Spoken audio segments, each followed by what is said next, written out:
So here we are on the platform at Fishguard and Goodwick. It's about enough space for a 2 or 3 car train and not a lot else really, just a bus shelter. However, as you can see, the old station building has now been converted into a cafe, so I was able to have a nice big breakfast and now I'm full and I'm on my way home. So yeah, the train's just gone that way to Fishguard Harbour and we'll be back along here in about 15 minutes and then we're heading off to Cardiff Central. And yeah, I've never been on the line from Fishguard to Cardiff, so yeah, I'm looking forward to seeing how it goes. So whilst I chill out on the platform and digest my massive second breakfast, let's have a look at our route for today. We'll leave Fishguard southbound on this single track branch line before we meet the South Wales main line at Carmarthen Road, which is a request stop, so we may or may not stop. From there we'll cross into Carmarthenshire at Whitland and then reverse at Carmarthen itself. And then we'll run down to Carmarthen Bay and stop at Llanelli before we bypass Swansea station to call at Port Talbot, the steelmaking capital of South Wales. With 2 more intermediate stops at Pyle and Bridgend, we'll eventually run into Cardiff Central, where hopefully we will have completed the 188 kilometres or 116 miles in 2 hours and 36 minutes, which gives us a reasonable average speed of 72 kilometres per hour or 45 miles per hour. And here's our 2-car train now, made up of a pair of Class 153s working in tandem. These Class 153s were originally built during 1987 and 1988 by Leyland Bus in Workington as 2-car Class 155s, but they were converted in 1991 into single-car units.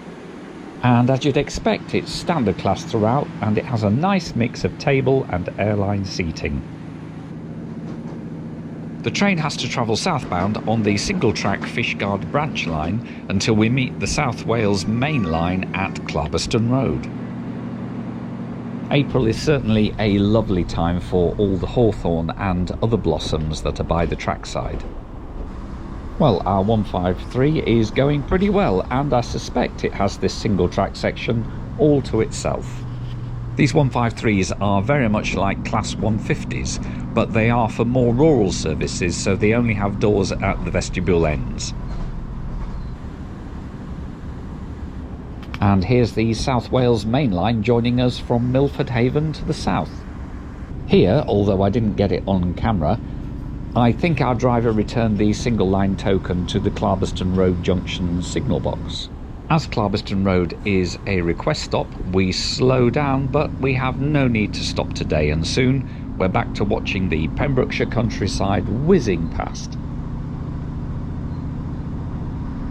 And the ruling line speed increases to 75 miles an hour, and our 153s waste no time in getting close to it. Our train is not scheduled to stop at Clunderwen, as it's also served by trains from Milford Haven.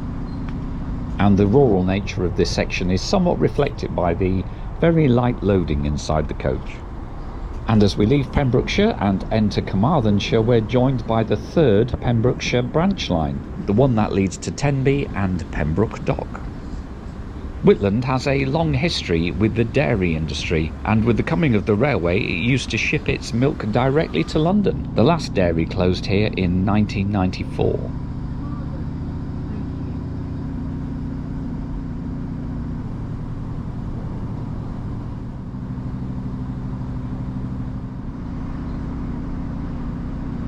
Once past St Clears, it won't be long before we get into Carmarthen.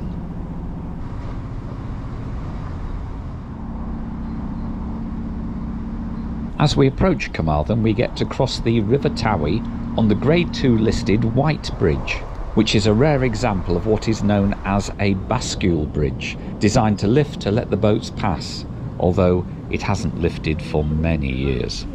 Immediately after the bridge is the Triangle Junction, where we will deviate off the main line to stop at the station, before reversing out and carrying on our way to Cardiff. Well, it's quite busy for trains here this afternoon. There's a 2-car Class 197 in the Bay platform, and on the other side of the train when we leave, there's a Class 175 unit too. Well, these buildings on Platform 1 look pretty nice. They are what remains of the station, which was built in 1902. On exiting the station, we rejoin the main line along the other side of the triangle, and then we'll be heading down to the sea along the beautiful River Towie estuary. These are the little surprises you get when you ride a new line.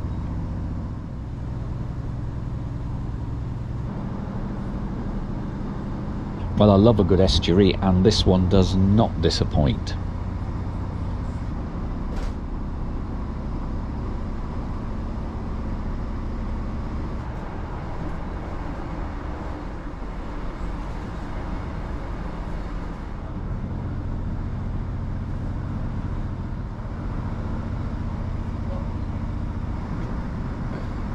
And at the Carmarthen Bay Holiday Park, the river opens out into, not unsurprisingly, Carmarthen Bay. And if my phone is to be believed, the driver is now really pushing these 153s right to the limit.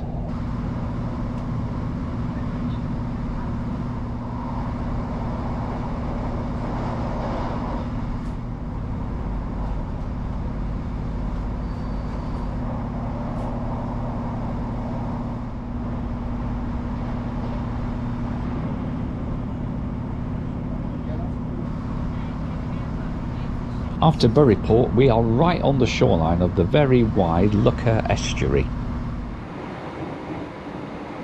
Llanelli is a sweet little station and most famous in my mind for being the effective start point of the world famous Heart of Wales line. However, the station also has a dark history in labour relations when, in 1911, in response to a strike of railway workers, the Worcestershire Regiment shot dead 2 local men. And there's just time to look out again across the Lougher estuary before we cross the River Lougher, past the town of the same name and head on towards Swansea. But we won't be calling at Swansea Station. The nearest we get to it is a pause just outside Landor Traction Maintenance Depot, and we are held here just for a little while whilst a service from Swansea to London passes by ahead of us. And after a quick view of the Swansea City Stadium, we cross the River Tor on the Landor Viaduct, which was originally designed by I.K. Brunel, although his wooden spans from the 1840s have since been completely replaced.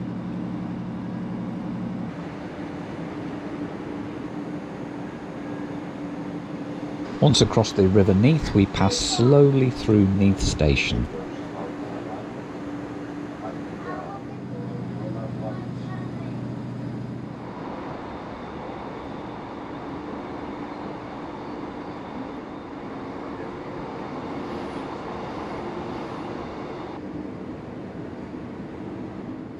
Port Talbot Station was extensively redeveloped in the 1980s, when it got the addition of the word Parkway.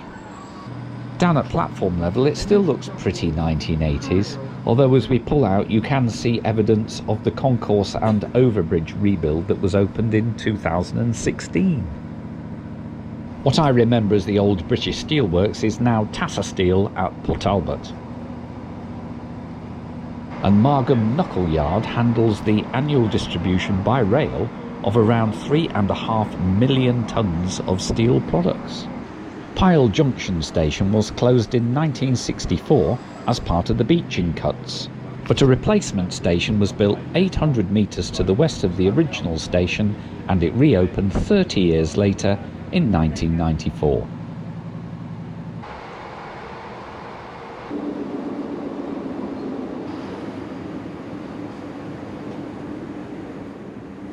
Bridgend is our final intermediate stop, and the Grade 2 listed station buildings are a delight.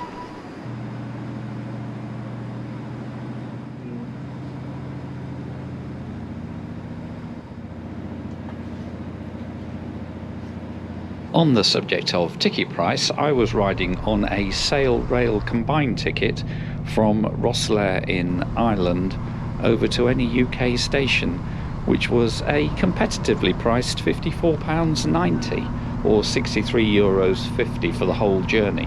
Conversely, if you just bought an anytime single from Fishguard to Cardiff, it would have cost you £31.60 or €36.80, but you could maybe get some discounted advance tickets.